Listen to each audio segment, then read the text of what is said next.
باللہ من الشیطان اللعین الرجیم بسم اللہ الرحمن الرحیم ولما جاءت رسلنا لوطا سیء بهم وضاق بهم ذرعا وقال هذا یوم عصیب فجاءه قومه یهرعون الیہ من قبل كانوا يعملون السیئات قال یا قوم هؤلاء بناتی هن اطہر لکم فاتقوا اللہ ولا تخزون فی ضیفی الیس منکم رجل رشید قالوا لقد علمت ما لنا فی بناتک من حق وانک لتعلم ما نريد قال لو ان لی بکم قوة او آوی الی رکن شدید قالوا یا لوط انا رسل ربک لن یصلوا الیک فأسر بأہلک بقطع من اللیل ولا یلتفت منکم احد الا امرأتک انہ مصیبها ما اصابهم ان موعدهم الصبح الیس الصبح بقریب فلما جاء امرنا جعلنا عالیها سافلها وامطرنا علیها حجارة من سجیل منضود مسومة عند ربک وما هي من الظالمین ببعید اللهم سبحانك لا علم لنا الا ما علمتنا انك انت العلیم الحکیم رب اشرح لی صدری ویسر لی امری واحلل عقدۃ من لسانی یفقہوا قولی رب زدنی علما یا رب صلی وسلم دائما ابدا علی حبیبک خیر الخلق کلہم۔ معزز حاضرین و ناظرین کرام، کل حضرت ابراہیم علیہ السلام کے دور نبوت کے ان کے ساتھ بیتنے والے احوال کے بارے میں قرآن کریم نے جو اطلاع دی تھی وہ میں عرض کر رہا تھا۔ ان کے نزدیک کے رشتہ دار ہیں، بعض حضرات نے ان کو حضرت لوط علیہ السلام کو حضرت ابراہیم علیہ السلام کے بھتیجے قرار دیے ہیں، مگر اصل میں وہ ان کے خالہ زاد بھائی تھے۔ ان کے ساتھ ہی عراق سے ہجرت کر کے آئے تھے اور حضرت ابراہیم کے ساتھ بسنے والی قوم پر مبعوث ہوئے تھے۔ چونکہ ہم اثر تھے، حضرت ابراہیم علیہ السلام کے رشتہ دار بھی تھے، تو وقتاً فوقتاً حضرت ابراہیم علیہ السلام بھی ان کی قوم کے اندر جاتے تھے اور ان کو سمجھاتے بھی تھے۔ تو ان کے بارے میں حضرت لوط علیہ السلام کے بارے میں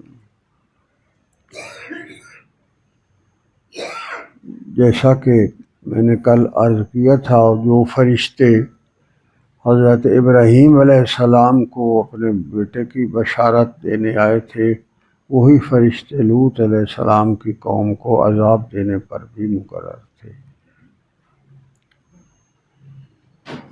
تو جب وہ حضرت ابراہیم علیہ السلام سے چلے تو وہاں شام کے علاقے میں، جیسے آپ مدینہ شریف سے شام کی طرف جائیں تو راستے میں جو ان کی بستیاں پڑتی ہیں، ان کے کھنڈرات اب بھی ہیں۔ قریش مکہ جب تجارتی قافلوں میں آتے جاتے تھے تو ان کی گزرگاہ بھی وہی تھی۔ ان کی 4 بڑی بڑی بستیاں تھیں جو بڑے شہر تھے، یعنی کم و بیش لاکھ آبادی کا ایک شہر تھا۔ بعضوں نے بہت زیادہ آبادی 40 لاکھ تک بھی لکھی ہے ان کی، لوط علیہ السلام کی قوم کی، مگر اکثر یا وہ یہی ہے، مگر شہر کافی بڑے تھے۔ باقی جو ادھر ادھر سبرب وغیرہ میں یا بستیوں میں دیہاتوں میں لوگ رہتے تھے وہ بھی تھے، لوط علیہ السلام کی امت میں سے تھے۔ تو وہ فرشتے جو بڑے خوبصورت اور نوجوان اور بہت ہی لڑکوں کی صورت میں، وہ ابراہیم علیہ السلام سے فارغ ہو کر ان کی میزبانی سے ادھر گئے۔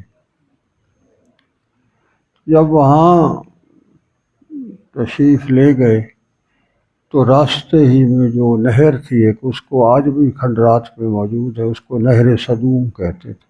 صدوم ان کی سب سے بڑی بستی تھی، جہاں لوط علیہ السلام بھی رہتے تھے اور تبلیغ کے لیے دوسری بستیوں بھی جاتے تھے۔ ان بستیوں کا نام جو ہے وہ بھی صوبیہ، تو عمرہ اور اس طرح کی بستیوں کے نام تھے۔ 4 بستیاں تھیں اور بڑی، اور 5ویں یہ صدوم تھی۔ یہ عمرہ جو بستی تھی، جاتی عمرہ نہ، دوسری عمرہ تھی وہ جو تھی وہ بھی بڑی آبادیوں میں سے تھی۔ تو ان ساروں کو جو اللہ کی طرف سے کوئی پھٹکار تھی ایسی، بھئی پوری تاریخ انسانی میں اب تک ایسا کبھی اور غلیظ فعل اور کہیں سے نہیں ہوا۔ ابلیس نے انہیں سکھایا تھا بھئی یہ کرو، تو وہ جو ہے اس کام پر لگ پڑے۔ جیسا میں نے کل عرض کیا تھا، یہ ایسا غلیظ اور گندا کام ہے، بھئی یہ تو جانور بھی نہیں کرتے۔ آپ نے کبھی جانوروں کو نہیں دیکھا ہوگا کہ وہ بھی جو ہے وہ مذکر پر چڑھ جاؤ، اور انسان ہو کر ان میں 3 بڑی بڑی قباحتیں تھیں۔ ایک تو یہ جو داڑھی موڑنے والا رولا ہے، یہ بھی انہی سے شروع ہوا تھا۔ پہلے انہوں نے یہ داڑھی موڑنی شروع کی، اور دوسری انہیں گندی عادت تھی، اپنی چھتوں پر چڑھ جاتے تھے، یہ کبوتر بازی کرتے تھے۔ یہ کبوتر بازی بھی انہی سے شروع ہوئی، لوط علیہ السلام کی قوم سے۔ اور جو تیسرا غلاظت کرتے تھے، وہ بدفعلی جو تھی لڑکوں کے ساتھ کرنا، یہ بھی انہی کی گند اور غلاظت تھی۔ تو اب چونکہ اتمام حجت ہو رہا تھا، تو حضرت لوط علیہ السلام کے پاس حضرت جبرائیل، میکائیل اور اسرافیل یہ جب تشریف لے گئے تو یہ بھی بڑے خوبصورت لڑکے بن کر گئے۔ راستے میں وہ نہر پر ان کی حضرت لوط علیہ السلام کی بیٹی پانی بھرنے آئی ہوئی تھی، تو وہاں ان سے ملاقات ہوئی۔ تو انہوں نے کہا کہ ہم نے لوط علیہ السلام کے پاس جانا ہے۔ تو وہ فرمانے لگے کہ تو آپ ٹھہرے، میں پانی بھر لوں، پھر میں آپ کو لے جاتی ہوں، میں ان کی بیٹی ہوں۔ انہوں نے ایسے پوچھا، بھئی آپ کیوں جا رہے ہیں، ان کے مہمان ہیں یا کیا ہے؟ تو انہوں نے کہا جی یہاں ہم ان کے مہمان ہیں اور ہم نے جانا ہے۔ ابھی پھر وہ بستی میں جب داخل ہوئے، لوط علیہ السلام کا جو گھر مبارک تھا وہ بستی کے اندر کر کے اندرون میں تھا۔ تو جب شہر کے اندر سے گلیوں سے گزرے تو لوگوں نے دیکھا، بھئی یہ تو کوئی خوبصورت لڑکے آ گئے ہیں، ان کے پیچھے پیچھے چل پڑے۔ اب وہ لوط علیہ السلام نے راستے میں ہی مل کے بازار میں، تو ان کی بیٹی نے بتایا یہ آپ کا پوچھ رہے تھے، آپ کے مہمان۔ وہ بڑے گھبرا اٹھے، اللہ کے رسول یہ میرے مہمان۔ پہلے تو انہوں نے سمجھا وہ شاید ویسے ہی کسی جگہ سے آئے ہیں، مجھے ملنا چاہتے ہیں، انہیں بھی سمجھ نہیں آئی کہ یہ فرشتے ہیں۔ جیسے شروع میں حضرت ابراہیم علیہ السلام کو بھی اللہ تبارک و تعالیٰ نے ملائکہ کا ہونا بعد میں سمجھ آیا، تو ان کو بھی تھا۔ جب انہوں نے دیکھا یہ آ رہے ہیں اور بازار سے گزر کر آئے ہیں، اور میرے مہمانوں کی بستی والوں کو پتہ لگ گیا ہے، شہر والوں کی، تو وہ بیچارے بڑے غمگین ہوئے، بھائی اب یہ میرے ساتھ کیا کریں گے، میرے بےزتی ہوگی، میرے مہمان ہیں، میں ان کی کیسے حفاظت کروں گا، یہ سارے بڑے بے غیرت ہو چکے ہیں، یہ کوئی نہ ان میں حیا ہے، نہ کوئی شرم ہے، نہ کوئی ان میں تمیز ہے، نہ کوئی ان کے اندر کوئی انسانیت ہے۔ یہ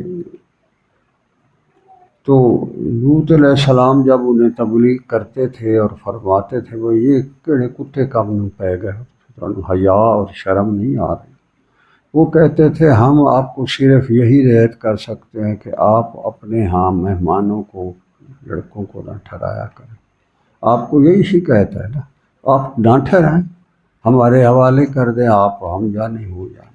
وہ کہتے تھے یہ ہم آپ سے رعایت کر سکتے۔ تو اب وہ لوط علیہ السلام جو ہے انہوں نے اشاروں کنایوں میں کہا بھی کہ بھائی میرے ہاں جو ہے جیسے کسی طرح یہ نہ ٹھہریں، مگر وہ اب انہیں پہلے تو پتہ چل نہیں رہا تھا بھائی یہ فرشتے ہیں، وہ تو آئے ہی اس کی قوم کو عذاب دینے تھے، تو وہ انہوں نے کہا نہیں ہم نے ٹھہرنا ہے آپ کے ہاں، جیسے آدمی مہمان کتراتا ہے پہلے تو وہ کترانے لگے بھائی کسی طرح یہ نہ آئے، کیونکہ ان کو بہت مشکل کا سامنا ہوگا، میری بدنامی ہوگی، مہمانداروں کا میں تحفظ نہیں کر سکوں گا۔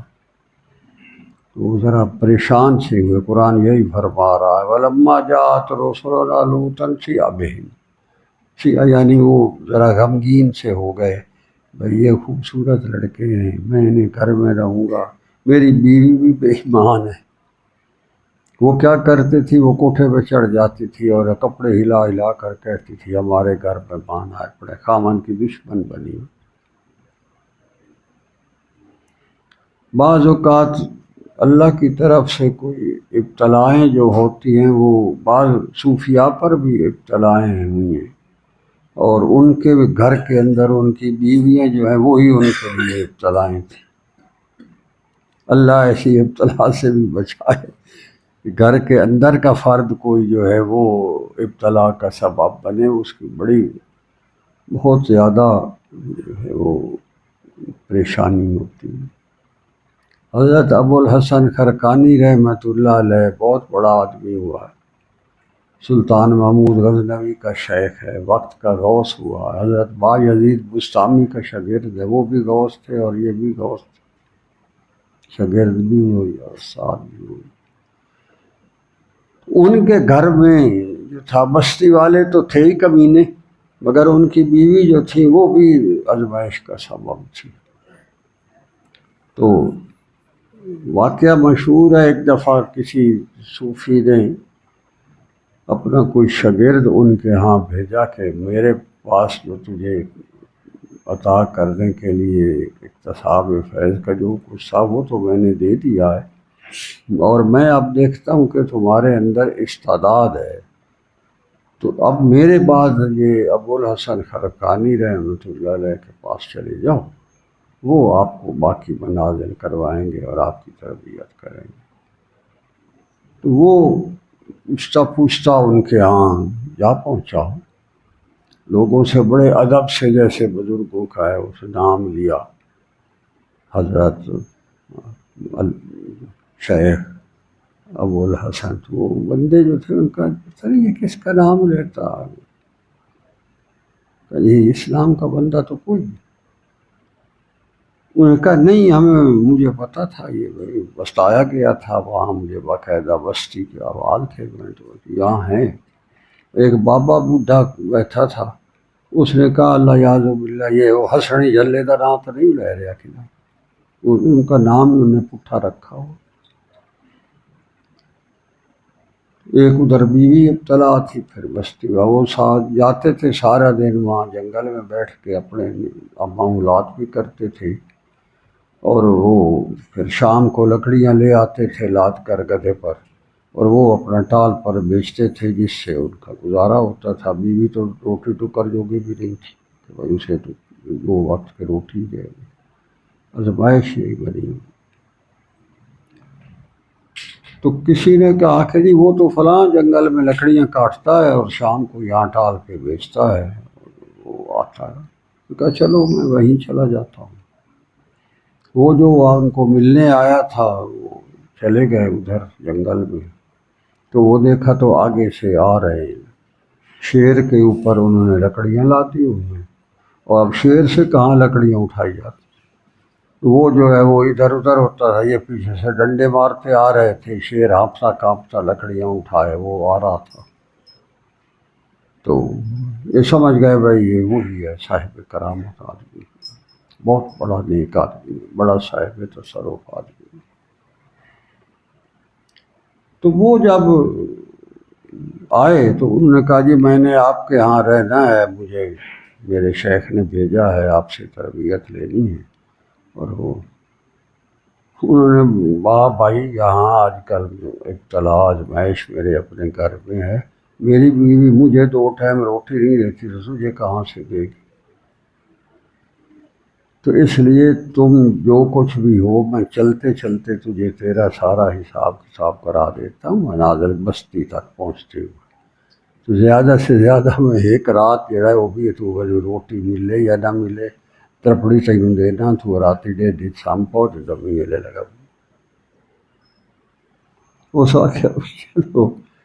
اب وہ دیکھ رہا تھا بھائی حضرت تو شیر کے اوپر جو لکڑیاں لاتے آ رہے ہیں، میں نے عرض کی بھائی حضرت شیر کے اوپر کبھی کسی نے لکڑیاں نہیں لاتی، میں معمول کر رہا تھا، میرا گدھا میں نے باندھا ہوا تھا، میں نے کہا لکڑیاں کاٹ کے لے جاؤں گا، یہ موزی آیا یہ کھا گیا میرے گدھے کو، میں نے کہا اب تجھے گدھا بناتا ہوں، چل لاد لکڑیاں پھر چل جا مجھے پوچھا، تو وہ اب اس کو لا دے، بڑی مسترد لکھا ہے ان کی سیرت میں لکھا ہوا۔ تو وہ جو بندہ ساتھ آیا تھا اس نے کہا جی میرا تو کام ہو گیا الحمدللہ، مجھے تو آپ کی طرف سے جو انعام عطا ہونا تھا ہو گیا ہے، مگر میں آپ کے ساتھ جاتا ہوں، جب اتنی بڑی کرامت بستی والے دیکھیں گے کہ بھائی شیر کو ڈنڈے مارتے آ رہے ہیں اور اس ہانپتا ہوا لکڑیاں لا دے وہ آ رہا ہے، تو وہ تو ظاہر ہے ان کے پاؤں پڑ جائیں گے۔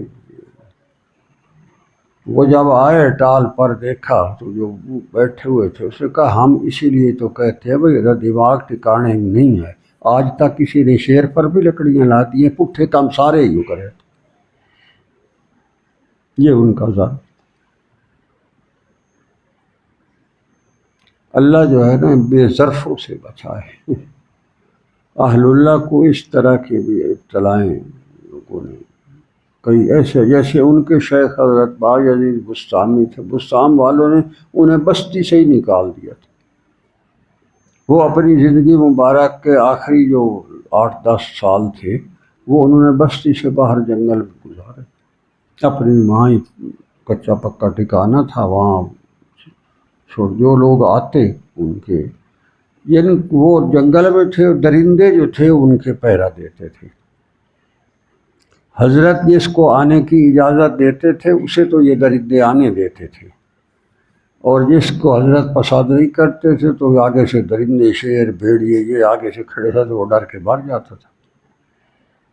تو وہ حضرت ابوالحسن خرقانی ان سے تربیت لیتے تھے اور ان کے شاگرد تھے، بہت بڑے، وہ خود بھی غوث تھے، 17 سال حضرت ابوالحسن خرقانی رحمۃ اللہ علیہ نے ان سے فیض پایا ہے، تقریباً 10-15 میل، کئیوں نے 18 بھی کہا ہے ان کی سیرت، 18 میل فاصلے پر تھے ان کا گھر،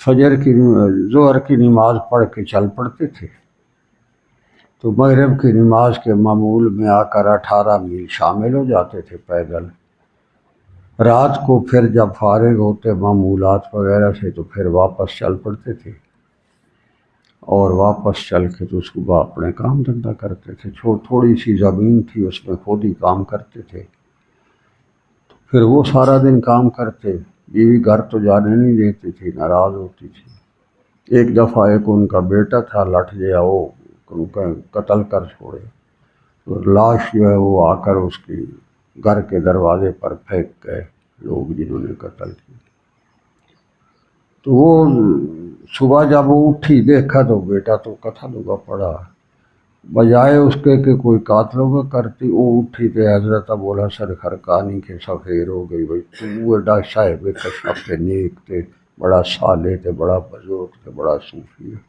دنیا جہان کو تو تربیتیں کرتا ہے، تجھے پتہ نہیں چلا ساری رات مردہ پوتر جو ہے وہ بوئے تے پیا رہے تھے، تیرا کشا فیتے نہیں چلے۔ اس نے آگے سے یہ اس طرح کے ان کے احوال تھے۔ جو میں جیسے عرض کر رہا تھا، یہ عورتیں جو ہیں یہ بھی بہت بڑا، جیسے نوح علیہ السلام کی بیوی تھی وہ بھی اسی طرح تھی، حضرت لوط علیہ السلام کی بیوی بھی ہوئی تھی۔ یہاں ایک بات میں عرض کروں کہ انبیاء کے گھر کے افراد جو ہیں یہ عقیدے کی خرابی میں ملوث ہو سکتے ہیں مگر کردار کی خرابی میں ملوث نہیں ہوتے۔ انبیاء کے جو مساکن ہیں اگر وہی بدکاری کے اڈے بن جائیں تو پھر ہدایت کا نظام تو ختم ہو جائے گا۔ اس لیے انبیاء کے گھر کے افراد عقائد کی خرابی میں ملوث ہو سکتے ہیں۔ ایمان تو اب اللہ کی دین ہے، نہ دے تو نہ دے۔ ابراہیم علیہ السلام کے والد یا چچا کے ساتھ نہیں تک تو بھی آپ صلی اللہ علیہ وآلہ وسلم کے چچاؤں کے ساتھ کیا ہوا، یہ تو ہو سکتا ہے مگر اسی لیے قرآن نے جب حضرت عائشہ صدیقہ رضی اللہ تعالی عنہا کی عفت اور عصمت پر کتوں کی طرح لوگ بھونکنے شروع ہوئے، اللہ نے یہی الخبیثات للخبیثین والخبیثون للخبیثات الطیبات للطیبین والطیبون للطیبات۔ خبیث جو ہیں خبیثوں کے ہاں ہوتے ہیں، نیکوں کے ہاں۔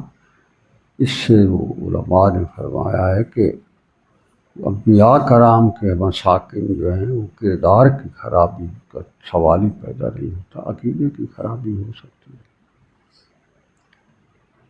تو بہرحال بات حضرت لوط علیہ السلام کا تھا، وہ جب انہوں نے دیکھا مہمان ہیں یہ چلتے تو ہیں نہیں، میں اشاروں میں کہہ بھی رہا ہوں پھر بھی یہ ضد کر کے آ رہے ہیں، اب ظاہر ہے انہیں ٹھکانہ تو دینا پڑے گا رات کو۔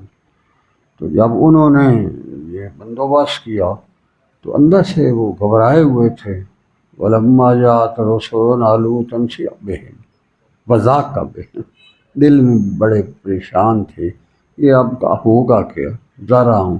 وَقَالَ هَٰذَا يَوْمٌ عَسِیرٌ، تو گھبراہٹ میں کہنے لگے میرے واسطے تو ایک بڑا سخت دن ہے بھئی، مہمانوں میں کیویں راتی تھے انہوں رہی سے حالات کے ہیں، میری امت کے غلاظت اور گندگی کا کیا حال ہے، اور اوپر سے مہمان ہیں، اب میں نہ انہیں منع کر سکتا ہوں، اب ظاہر نبی یہ تو نہیں کہہ سکتا تھا میں نے ٹھہراتا پا گیا، باتوں میں انہوں نے کہا بھی مگر وہ اب انہیں ابھی تک تو یہ سمجھ نہیں آئی کہ یہ فرشتے، ظاہر ہے پھر اگر انہیں پتہ لگ جاتا پھر تو کوئی مسئلہ ہی تھا، انہیں کیا پریشانی ہونی تھی، کہ پتہ بھائی یہ کچھ کر لیں گے۔ یوں ہی خبر یہ پہنچی کہ حضرت لوط علیہ السلام کے گھر دو مہمان آئے بیٹھے، وَجَاءَهُ قَوْمُهُ يُهْرَعُونَ إِلَيْهِ، یہرعون یعنی جیسے ہیں چھڑپت دوڑتے ہوئے آ، جنہوں نے ترجمہ میں لکھا دوڑتی بے اختیار ان کے پاس قوم ہے، ان کی قوم دے، یہ ان کے لوگ تھے، قوم تھی۔ اللہ پناہ دے، یہ پہلا غلاظت اور گندگی ہے انسانی جو شیطان نے لوط علیہ السلام کی قوم کو سکھائی تھی۔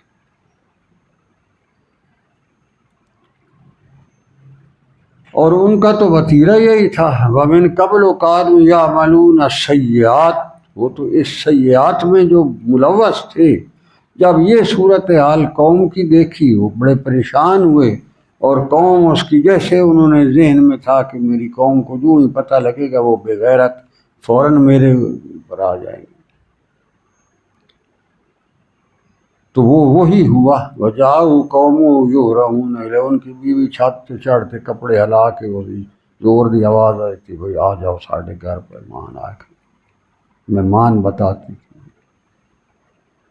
تو اب جب وہ آئے ڈیڑھی پر وہ بوا بننا شروع کی تھا تو حضرت لوط علیہ السلام نے فرمایا قَالَ يَا قَوْمِ هَٰؤُلَاءِ بَنَاتِي هُنَّ أَطْهَرُ لَكُمْ، تو بے غیرتو تم پر میں کتنا افسوس کروں، تمہیں پتہ بھی ہے گھر میں بیٹیاں ہیں ہر ایک کی، اللہ نے جو حلال طریقہ بنایا ہے نکاح کرو. اور یہ جو بیٹیاں ہیں ان کا میں تمہارے رشتے کروا دیتا ہوں ان کا. بعضوں نے کہا کہ ان کی اپنی بھی 3 بیٹیاں تھیں، بھئی یہ صحیح نکاح کر کے تو لے جاؤ یا اس طرح. اس دور میں کافر اور مسلمان کی آپس میں شادی ان کی شرائع مبارکہ میں جائز تھی، ہماری میں نہیں ہے. جیسے موسی شریعت میں بھی تھی. اب فرعون جو تھا وہ خود رب بنا ہوا تھا، اس کی بیٹی بہت بڑی صحابیہ ہے موسیٰ علیہ السلام. اس دور میں اس شرائع میں کافر اور مومن کی شادی آپس میں ہو سکتی تھی. تو انہوں نے بھی یہی فرمایا کہ میری بیٹیاں ہیں. بعض علماء کرام فرماتے ہیں کہ میری بیٹیوں کا مطلب ہے قوم کی، یعنی بیٹیاں جیسے پوری اپنی ان کی امت تھی، کیونکہ نبی جو ہوتا ہے وہ ایک قسم کا قوم کا باپ ہوتا ہے، اس لحاظ سے وہ ان کو. اور جو بڑا بوڑھا ہوتا ہے وہ بھی بڑا اس کا مقام اللہ نے بنایا. آپ صلی اللہ علیہ وسلم کی بھی حدیث مبارکہ ہے کسی قوم کا بڑا بوڑھا ایسا ہی ہے جیسے کسی قوم کا نبی، اور کما قال رسول. اب تو عزت اور تقریب ہی نہیں رہی ساری. شاید جو وہ آج کل ایک نواں غلاظت گندگی ہے ذہنوں میں بھری. نوجوان نسل کو وہ کہتے ہیں میرے فادر جو ہیں he just like my friend. Lakh لعنت ہے تیرے باپ سے فرینڈ ہوتا ہے؟ باپ تو باپ ہوتا ہے. اسی طرح جو ہے وہ بس ان کے ساتھ ویسا ہی سلوک ہوئے جیسے کوئی عام فرینڈ ہے. یہ آج کل کی ہلاستیں اور گندہ بغلیظ کلچر، وہ چوڑے کمینے جو ہیں ان کے فرنگی اور یہ گوری کا چمڑی والے، ان کی نحوستیں جب وہاں جاتے ہیں وہ دیکھتے ہیں تو یہاں آ کر بھی وہی بن جاتے ہیں. تو انہوں نے فرمایا ہنہ اطہار لکم. بے وقوفو یہ پاک کام کرو پاک لوگوں کے ساتھ. اچھا جیسے انسانی ایک وقار کا تقاضا ہے، تو گھروں میں ہماری امت میں بیٹیاں ہیں، میں تمہارے رشتے کراتا ہوں، کوئی انسان بنو. فاتقوا اللہ، ڈر جاؤ اللہ کے عذاب سے. ولا تخزون فی ضیفی، میرے جو ضیف مہمان آئے ہوئے ہیں مجھے ان کے سامنے خجل نہ کرو. میری تم جو ہے اس کو رسوا کر رہے ہو. میرے گھر میں وہ مہمان کے طور بیٹھے ہوئے، تم اوپر سے منہ اٹھا کے ڈیڑھی پر آ کر دروازے توڑ رہے ہو. انہوں نے ڈیڑھی میں کھڑے ہو کر یہ واز بھی فرما رہے تھے اور تبلیغ بھی انہیں کر رہے تھے. تو وہ پھر کہتے ہیں الیس منکم رجل رشید، اور تم میں کوئی بندے کا پتر نہیں ہے. رجل رشید، تم میں کوئی ایسا نہیں ہے. جتنے بھی تم آئے ہو ایک سے ایک بڑھ کر کمینے اور بے غیرت ہو. تمہیں یہ احساس بھی نہیں وہ میرا مہمان آئے لوگ یہ لوگ، اور آپ لوگ اس طرح آ گئے ہیں. اگو نہ دسونی دا جواب قوم دا جواب سن. قالوا لقد علمت ما لنا فی بناتک من حق. ہمیں یہ بیٹیوں کی طرف نہ کرے، ہمیں اس سے کوئی حد کوئی سروکار نہیں. آپ کو تو پتہ ہے ہم کس لیے آئے ہیں، آپ کو نہیں پتہ ہمارا مقصد کیا. یہ وہ غلاظت ہے جو آج کل ان ملکوں میں عروج پر ہے. اب تو یہاں بھی عام قصہ، عام خبروں میں روز خبروں میں کوئی نہ کوئی ایسا سانیہ ہوتا ہے. ہمارے ہاں بھی یہ اب آپ دیکھیں کئی خطوں میں تو بہت گند اور غلاظت ہے، اللہ پناہ دے. اور انہوں نے بھی یہی کہا کہ وہ بولے قالوا لقد علمت ما لنا، تمہیں آپ علم نہیں ہے ہم کس لیے آئے ہیں. لاکھ لعنت فی بناتک من حق، ہمیں تو بیٹیوں سے کوئی سروکار نہیں. وَإِنَّكَ لَتَعْلَمُ مَا نُرِيدُ، آپ کو ہمارے ارادوں کا بھی پتہ. یہ ابو جواب دے رہے ہیں. اب انہوں نے بڑا زور لگایا. وہ کافی لوگ تھے، پوری بستی میں تقریباً 1,00,000 سے اوپر کی آبادی تھی، اور ایک سے ایک بڑھ کر کمینہ بے غیرت بنا ہوا تھا. تو اب جب انہوں نے دیکھا لوط علیہ السلام نے تو گھبرا اٹھے. گھبراہٹ میں کہنے لگے قال لو ان لی بکم قوۃ، میرے بھی اگر کوئی برادری ہوتی زیادہ یا امت کے افراد زیادہ ہوتے کاش، تو پھر میں دیکھتا تم میرے ساتھ اس طرح کیسے بات کرتے.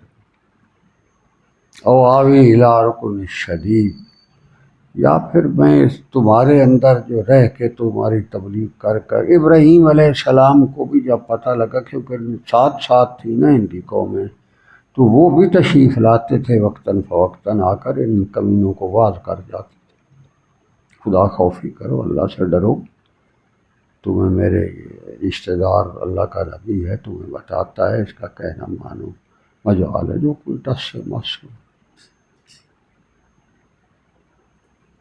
یہ جیسے آج کل یہ سارا پر دین جو ہے یہ پرائیویٹ معاملہ ہے، یہ وہی ہے، وہ کہتے ہیں آپ کو کیا، آپ اپنے جا کر اپنی امت میں بات کرو، آپ کو وہاں ساری تبلیغ پوری ہو گئی، جو یہاں آ جاتے ہیں ان کو یہ تانے دیتے چلے جاتے تھے۔ ان کو تو ہمدردی تھی، ان کا اپنے رشتہ دار نزدیکی ہیں، وقت کا نبی ہے وہ بھی، تو ان کی نبوت کے فرائض کی ادائیگی میں ان کا تعاون فرماتے تھے۔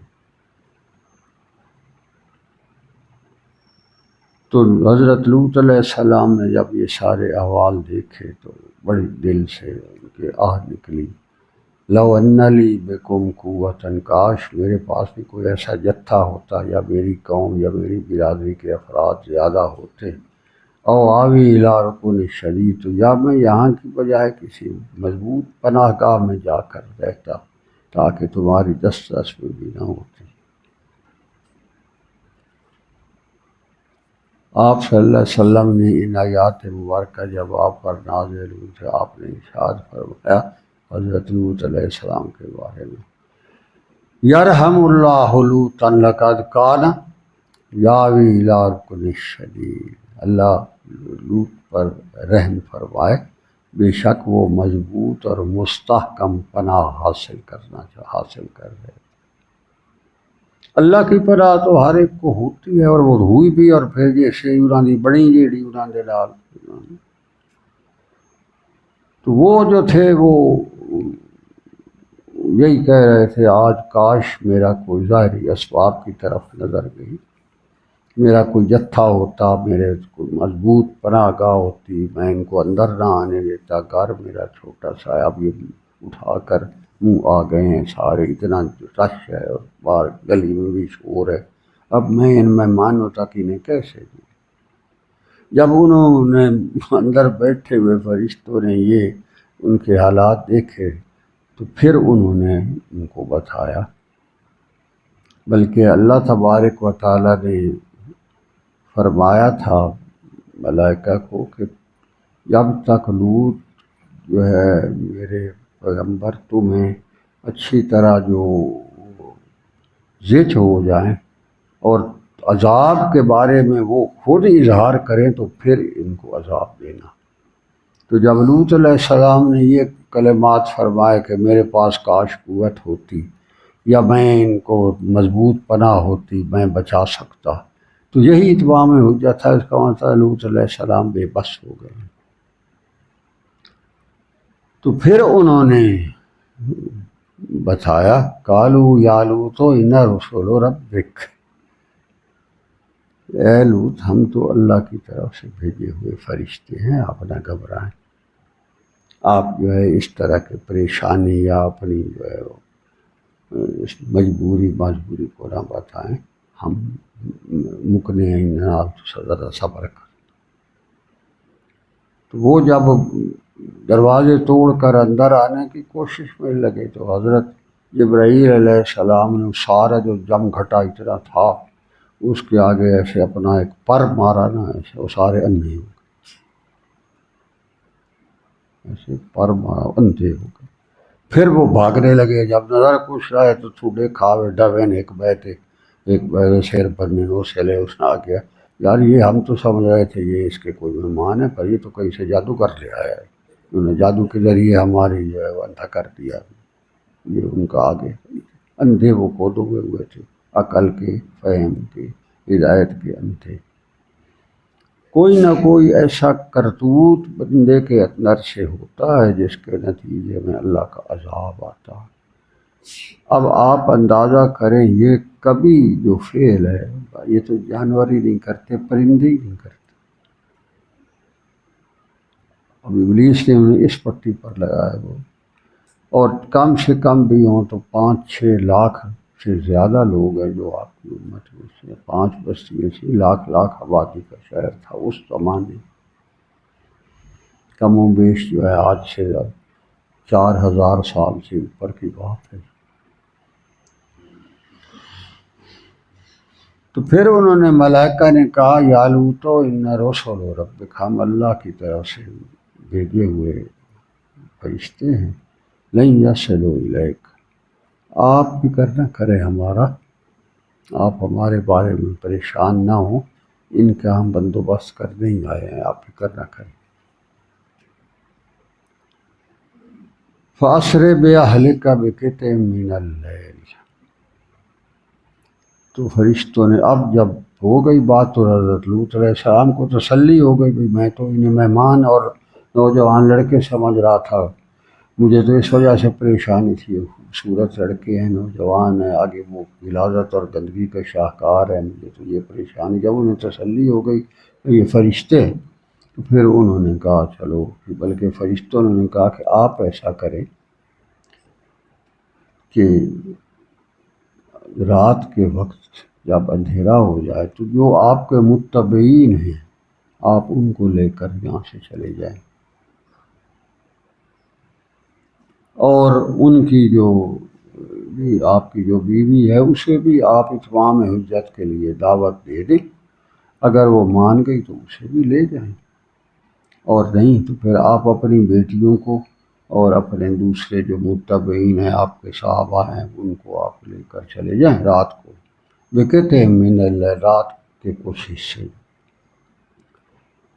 اور آپ کے لیے یہ ہے کہ اپنی امت کو بھی بتا دیں کہ جب وہ یہاں سے نکلیں تو پیچھے سے ہم نے ان کے ساتھ جو حشر کرنا ہے، تو جو انہوں نے حال دعائی ڈالنی ہے یہ مڑ کر نہ دیکھیں پیچھے۔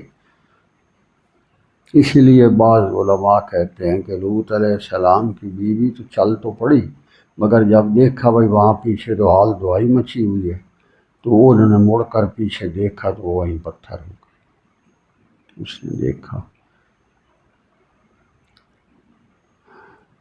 وَلَا يَلْتَفِتْ مِنْكُمْ أَحَدٌ إِلَّا امْرَأَتَكَ، انہوں نے یہ بتا دیا آپ کی بیوی دیکھے گی، الا امراتک، آپ کی بیوی جو ہے یہ بھی کمینی بنی ہوئی ہے، اس کے اندر اوپر بھی کفر سوار ہے، تو یہ جو ہے یہ دیکھے گی، تو آپ جو ہے اپنی امت کے لوگوں کو پیچھے مڑ کر نہ دیکھیں، ان کے ساتھ جب ہم جو کریں گے وہ ہے۔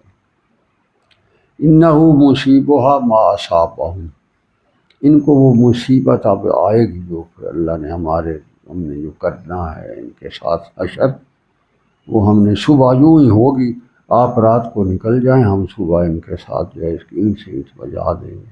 ان موعدہم الصبح، تو ہمارا اللہ کی طرف سے حکم جو ہے وہ وعدہ صبح کا ہے۔ الیس الصبح بقریب، کیا صبح قریب ہو رہی ہے، آپ جو ہے اس وقت آپ تشریف لے جائیں، یہ جانے تو ہم جانے، آپ چلے جائیں، ہم اس کو کریں۔ تو حضرت لوط علیہ السلام نے اپنے متبعین کو اطلاع بھجوا دی، اور اپنی بیٹیاں ان کی نیک اور صالح بچیاں تھیں ان کو بھی لے لیا، اور رات کے کسی تنہائی میں چھپ کر کے اندھیرے میں چلے گئے۔ بس پھر اللہ فرما رہا ہے فلما جاء امرنا، جب میرا امر آیا تو جبرائیل امین نے ایک اپنے پر کے ایک سرے سے اس کو، جیسے ہم یہ باغ والے مالی جو نہیں وہ رمبے سے نیچے کھودتے ہیں، ان پر ہیٹھا کی طرح، تو تحت الثری تک جہاں تک پانی تھا وہ زمین اسی پر پہ اٹھا لی۔ یہ جو اب ڈیڈ سی جس کو ہم کہتے ہیں نا، کہ اب وہ وہاں تھا وہ چیز، یعنی نیچے سے پانی نکل آیا، اور پھر انہوں نے عالیہا سافلہا، ان کی بستی جو تھی اٹھائی اوپر، عالیہ یعنی اوپر لے گیا اٹھا کر کے بستیوں کو، 4-5 بڑی بڑی بستیاں، لاکھوں لوگوں کی ایک ایک آبادی والی بستیوں سے پردے ایک سرے تھے 40 بستی، اور پھر اوپر لے گیا۔ اور ایک دفعہ میں نے پڑھا تھا تو میں نے لکھا ہوا تھا کہ ان کی بستیوں کے جو محلوں کے کتوں کے بھونکنے کی اور ان کے مرغوں کی اذانوں کی بھی آواز عرش میں فرشتوں نے سنی، آسمان دنیا تک اٹھائی لے کے چلا گیا۔ اب جبرائیل کوئی کم قوت نہیں، اس نے جب اٹھایا تو بس پھر وہاں سے صاف لہا، وہاں سے اس نے الٹا کر کے پلٹا اس کو، تو پھر ان کی کیا بچنا تھا ان کا۔ وَأَمْطَرْنَا عَلَيْهَا حِجَارَةً مِّن سِجِّيلٍ مَّنضُودٍ، اوپر سے پتھر برسے، جب بستی نیچے آ رہی تھی پتھر برسے۔ اور کئی ایسی آبادیاں بھی تھیں جو ان بستیوں کے باہر دیہاتوں میں تھے، جو یہ غلاظت ان کی لوط علیہ السلام کی قوم کے بدمعاش تھے، کئی دیہاتوں میں بھی لوگ رہتے تھے۔ تو دیہاتوں والوں کو بھی جو ہے ان پر پتھروں کی بارش ہے، منضود تہ بتہ، یعنی ایسے ہے جیسے پتھروں کی موسلا دھار بارش نہیں ہوتی کہ فوراً تہ بتہ جو ہے وہ بارش کے قطرے پڑتے سخت، اور اتنے وہ پتھر تھے۔ وَأَمْطَرْنَا عَلَيْهَا حِجَارَةً مِّن سِجِّيلٍ، مجھے سمجھ آ رہی ہے کہ وہ پتھر جو تھے وہ تھے تو مٹی کے، اور مٹی کو جہنم کی آگ میں پکا کر انہیں پتھر بنایا گیا، جہنمی پتھر تھے وہ، اللہ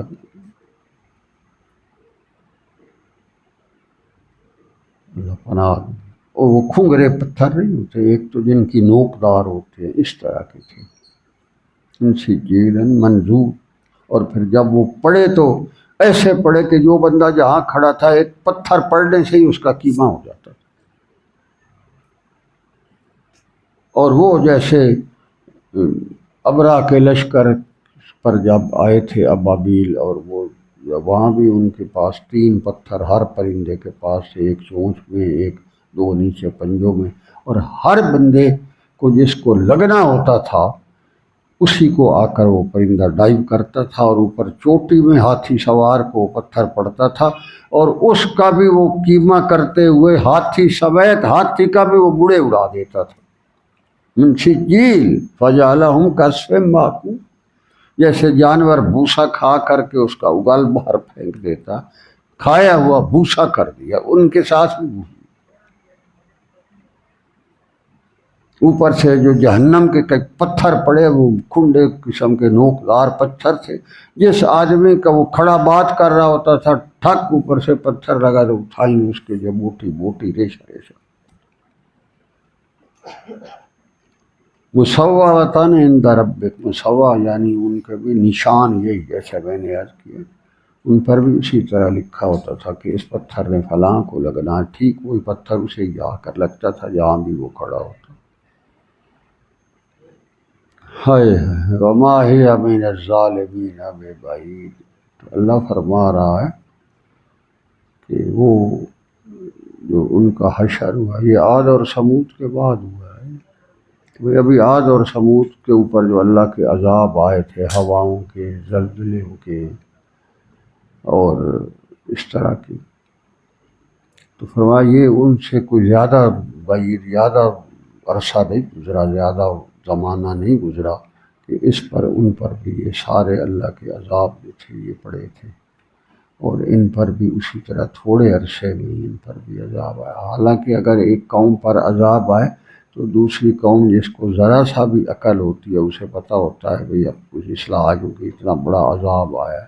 یہ کوئی ایسی غلیظ ترین حرکت ہے اللہ کے نزدیک کہ اس کے انسان کی عقل، انسانی شعور اور انسانی قدریں ختم ہو جاتی ہیں، اور اس کے نتیجے میں اللہ کا عذاب آئے۔ اسی لیے حضرت امام ابو حنیفہ رحمہ اللہ فرماتے ہیں جو اس طرح کا جرم کرے اس کو کسی پہاڑ پر لے جا کر وہاں سے اس کو نیچے گرایا جائے اور اس کے اوپر سے پیچھے سے پتھر مارے جائے۔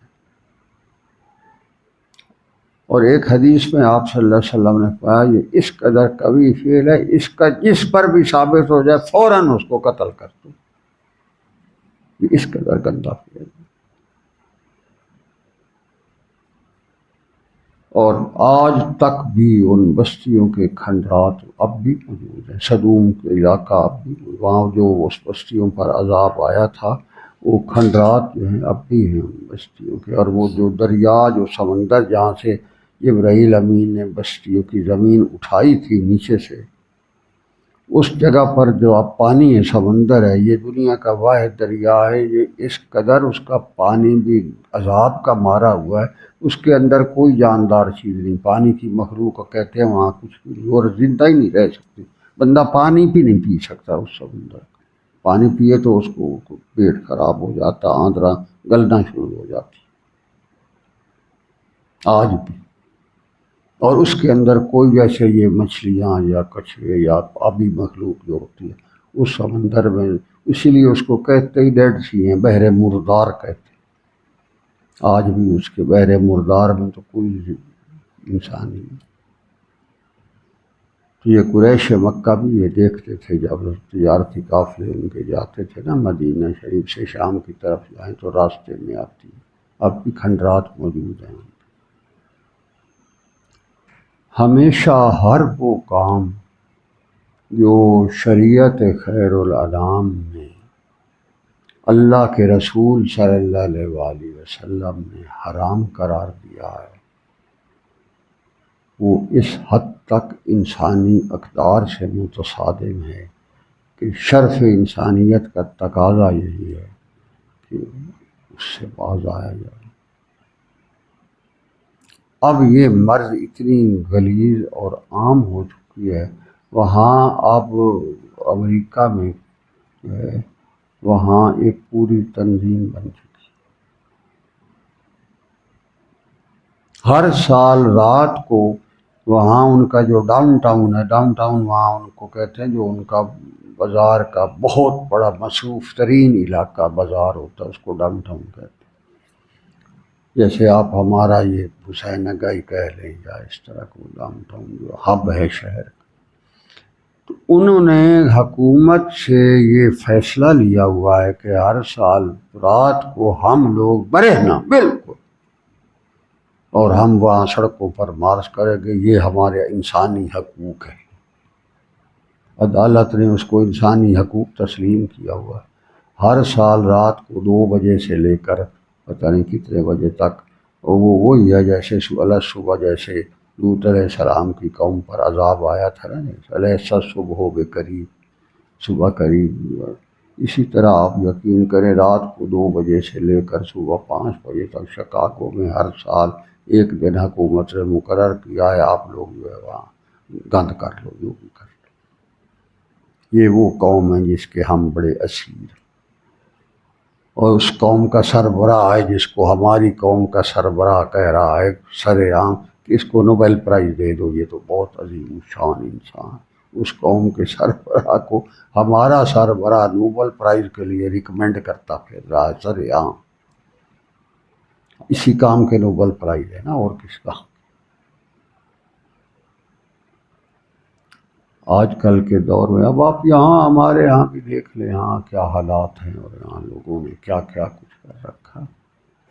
اللہ تبارک و تعالیٰ نے یہ احوال آج سے اب یہ 4000 سال کم و بیش پہلے کی، اور اتنا اولو العزم رسول ہے حضرت ابراہیم علیہ السلام، وہ بھی جا کر اپنے کزن کے ساتھ مل کر ان کی نبوت کے تبلیغ میں ہاتھ بٹھاتے تھے، قوم نہیں سنی۔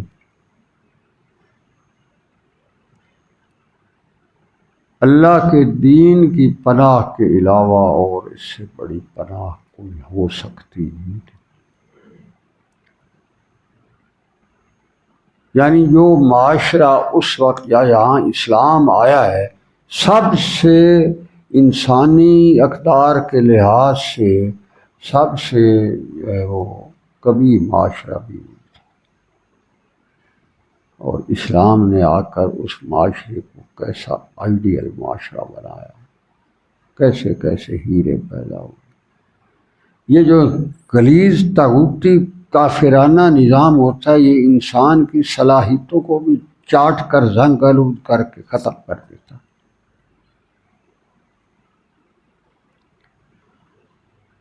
جو بھی کسی انسان کو اس جہان کے اندر فلاح چاہیے، وہ فلاح اور کامیابی اور سکھ اور چین اور امن جو ہے وہ اس کو دین شریعت میں ہے اور کہیں۔ اس وقت آج کے گئے گزرے دور میں بھی، میں پچھلے دنوں ایک رپورٹ پڑھ رہا تھا کہ دنیا کے جو بڑے بڑے میٹروپولیٹن ہیں، یعنی جن کو بڑے شہر کو میٹروپولیٹن ہیں، دنیا کے سارے میٹروپولیٹن جو ہیں ان میں مکہ اس وقت بھی امن کے لحاظ سے ٹاپ پر، آج کے اس گئے گزرے دور میں مکہ جو ہے اس وقت امن لے کے لحاظ سے اس وقت پوری دنیا میں اول نمبر۔ یہ ہے نقوش کف پائے محمد رسول اللہ صلی اللہ علیہ وسلم۔ آپ بعثت مبارکہ سے پہلے کا مکہ میں دیکھ لیں اور آج کی دور میں گئے گزرے دور میں دیکھ لیں۔ آپ صلی اللہ علیہ وآلہ وسلم نے ایک دفعہ ارشاد فرمایا تھا کہ جو اللہ کی طرف سے نظام میں لا رہا ہوں، دنیا دیکھے گی کہ حضر الموت جو عراق کا بہت بڑا شہر ہے، وہاں سے ایک نوجوان لڑکی زیوروں سے لدی پھندی آئے گی اکیلی اور بیت اللہ کا طواف کر کے چلی جائے گی، اور اس کی طرف کوئی آنکھ اٹھا کر نہیں دیکھے۔ یہ اسلام۔ اسی لیے میں کہتا ہوں پاکستان سارے میں مسجد بناؤ، اس سے ابتدا کرو اور آگے آگے چلتے چلے جاؤ۔ مجھے خود تبلیغی جماعت کے ایک احباب بتا رہے تھے کہ ایک دفعہ ہم ازبکستان گئے دعوت کے کام پر، تو وہاں جو لوگ بیٹھے تھے لوکل وغیرہ وہ دیکھ رہے تھے ہمیں، بھئی نئے آدمی آئے، کہتے ہم آئے، ہم نے سامان رکھا، ہم نے وضو کے لیے جوتے وغیرہ جو ہے وہ اٹھا کر پہلے جوتے اندر زمین میں وہ مسجد کے اندر جیسے ہم رکھتے رکھے، پھر وضو کیا، تو وہ بندے تھے وہ تو حیران ہو گئے۔ انہوں نے کہا آپ جوتے مسجد کے اندر کیوں لے آئے؟ جوتوں کی جگہ تو وہ ہے، آپ وہاں نہیں رکھتے، ادھر کیوں لے آتے؟ کوئی کہہ بیٹھا بچارا سا کہ وہاں ہمارے یہاں جوتے چوری ہو جاتے ہیں بڑے، تو اس لیے احتیاطاً ہم نے ادھر رکھے۔ تو وہ جو لوگ بیٹھے تھے انہوں نے کہا پھر ہم آپ کو یہ مشورہ دیتے ہیں کہ آپ واپس چلے جائیں اور انہیں ہی پہلے تبلیغ کریں جہاں سے جوتے چوری کا خوف ہزاروں میل پر بھی آپ کے اندر سے نہیں جا رہا۔ ہمارا مشورہ یہ ہے کہ ہمیں تبلیغ کرنے کی بجائے کم از کم یہ کام تھا اپنی قوم تو چھڑاؤ۔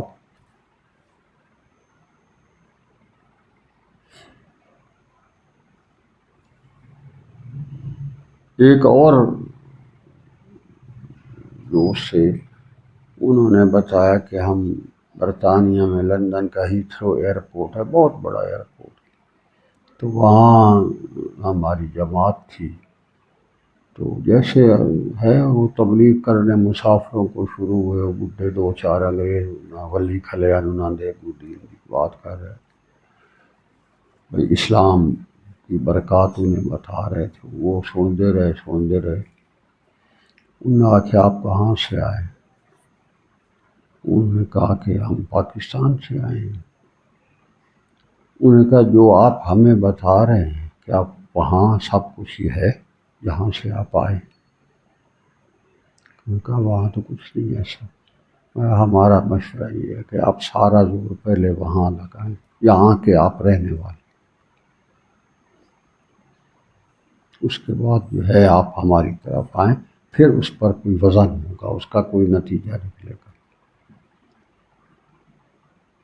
اگر یہ آپ کے نزدیک اتنا اچھا نظام ہے تو آپ اپنے ملک پر کیوں نہیں نافذ کرتے؟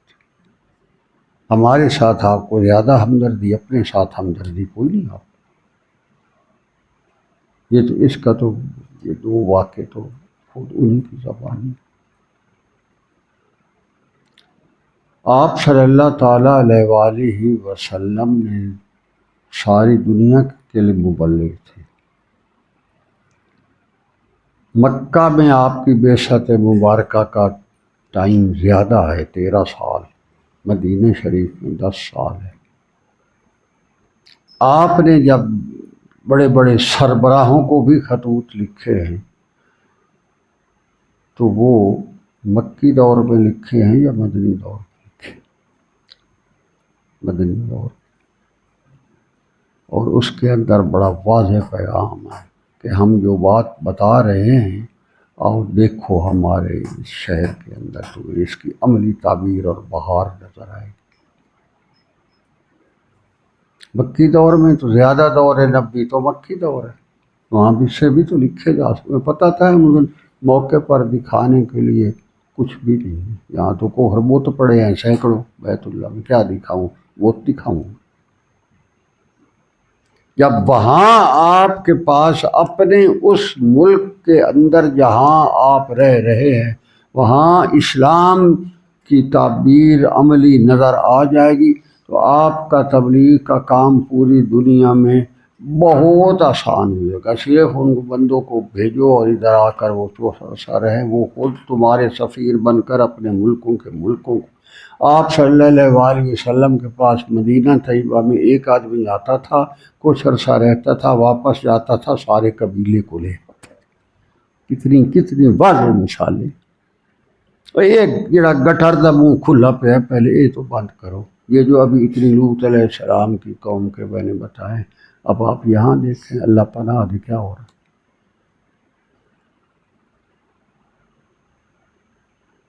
آپ یقین کریں، اللہ پناہ دے، اللہ نہ کرے ایسا ہو۔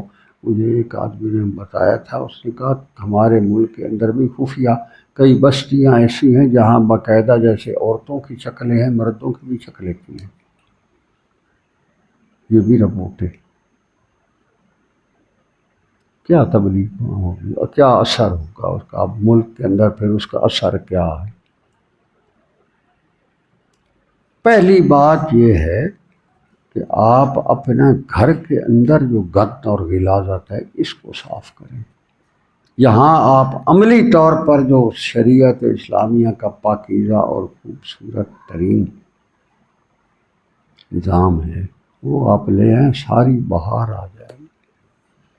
یہی بات سراقہ بن مالک بن جاشم مدلجی جب آیا تھا ہجرت کے دوران اور آپ صلی اللہ علیہ وسلم تک پہنچا تھا تو آپ نے انہیں کیا فرمایا تھا سراقہ یاد رکھنا، جس نظام کا میں داعی ہوں اور جو میں لا رہا ہوں، ایک وقت ایسا آئے گا کہ شاہ فارس کی باہوں کے کنگن تیری باہوں میں آ جائیں گے۔ سبحان اللہ۔ تو جب فارس فتح ہوا تو یزدگرد بادشاہ کا شاہی لباس جو اس نے پہنا ہوا تھا بطور غنائم کے مسجد نبی میں رکھا گیا۔ فاروق اعظم رضی اللہ عنہ تشریف لائے تو عرض کی گئی یہ وہ شاہ فارس یزدگرد کا ذاتی کنگن ہے اور یہ اس کا تاج ہے اور یہ لباس ہے جو بھاگتے ہوئے اس کو جب قتل کیا تو اس سے یہ اتار کر بھیجا۔ سبحان اللہ۔ تو خلیفۃ المسلمین نے ارشاد فرمایا سراقہ بن مالک کو بلاؤ، یہ کنگن اس کو آپ صلی اللہ علیہ وسلم ہجرت کے سفر میں عطا کر گئے تھے۔ یہ ہے اسلام۔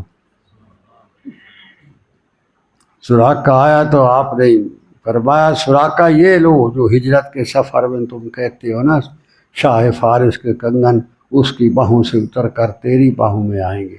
آپ نے پہنائے اس کو اور پھر فرمایا جاؤ اس ہستی کے سامنے کھڑے ہو کر ہماری طرف سے عرض کرو جو آپ نے فرمایا تھا یا رسول اللہ وہ ہم نے کر دکھایا، یہ کنگن پہنے کھڑا ہے۔ یہ اسلام۔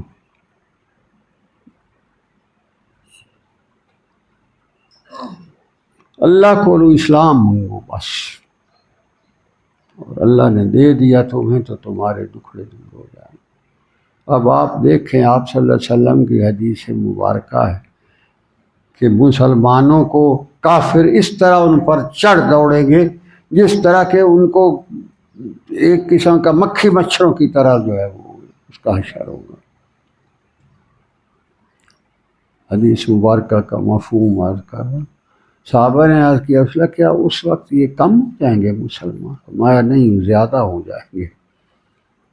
پھر دنیا داری آ جائے گی، جہاد ختم ہو جائے گا اور اس کے نتیجے میں یہ تباہی ہوگی، کافر ان کو مولی مچ کر کے رکھ لیں گے۔ کہ آج ہوتا نہیں ہے۔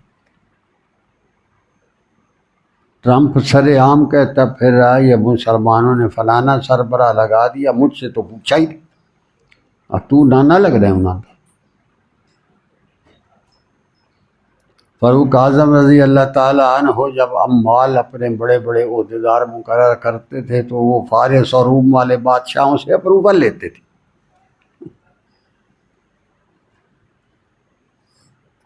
یہ دکھڑے ہیں یار، پریکٹیکل یہ مسائل ہیں، یہ اصل یہی ہے۔ تاریخ اسلام کے آئینے میں یہ رولے ہیں ہمارے۔ قرآن نے جو یہ اتنے بیان فرمائے ہیں سابقہ اقوام کے احوال، اس کے لیے یہی تو رولے۔ ہمارا اس طرف دھیان نہیں ہے۔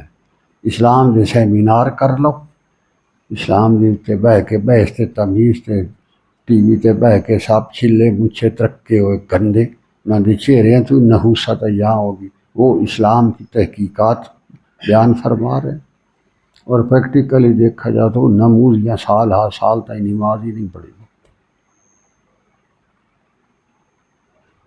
یہ دکھڑے ہیں ہماری امت مسلمہ کے۔ آپ اندازہ کریں اس وقت روئے زمین کے اوپر 1/3 جو زمین ہے وہ مسلمانوں کے پاس ہے۔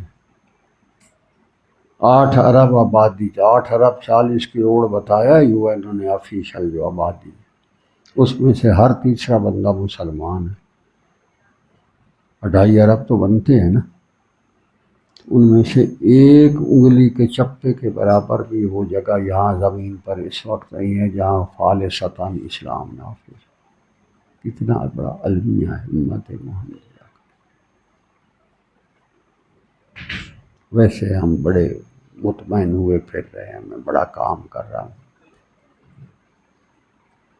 اللہ نے آپ صلی اللہ علیہ وآلہ وسلم کو جو نبوت کے فرائض کی فہرست گنوائی ہے، هو الذی ارسل رسولہ بالہدی ودین الحق لیظہرہ علی الدین کلہ۔ جتنے بھی دنیا کے اوپر دین اور نظام چل رہے ہیں ان سب کے کھنڈر پر اسلام کی عظمت کا جھنڈا لہراؤ، یہ فرائض نبوت میں سے یہ فرض عین تو پورا کرو۔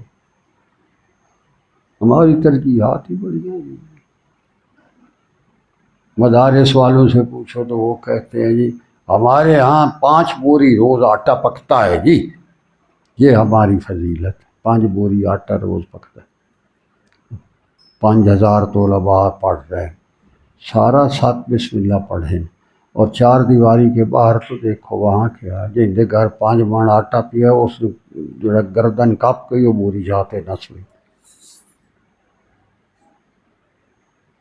ان کو تو کتنے بندے ایسے ہیں جو رات کو گلیوں میں بھوکے سوتے ہیں، گٹروں کے در نالیوں پر پڑے ہوئے ہوتے ہیں۔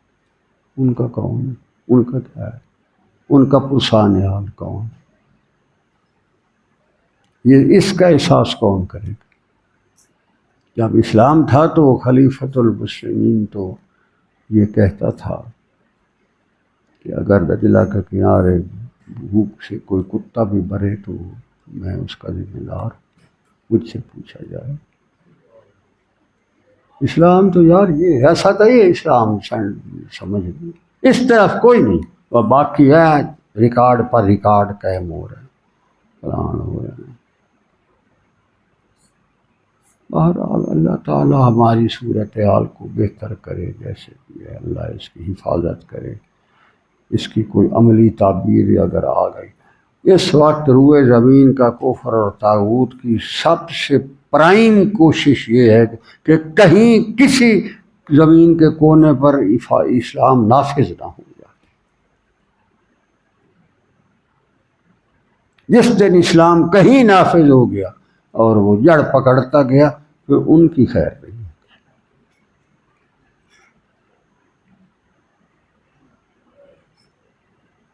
ایک بستی کی ایک مسجد سے اسلام شروع ہوا تھا نا، مدینہ طیبہ میں، اور پھر اس نے فارس اور روم کے محلوں کے کنگرے گڑا دیے۔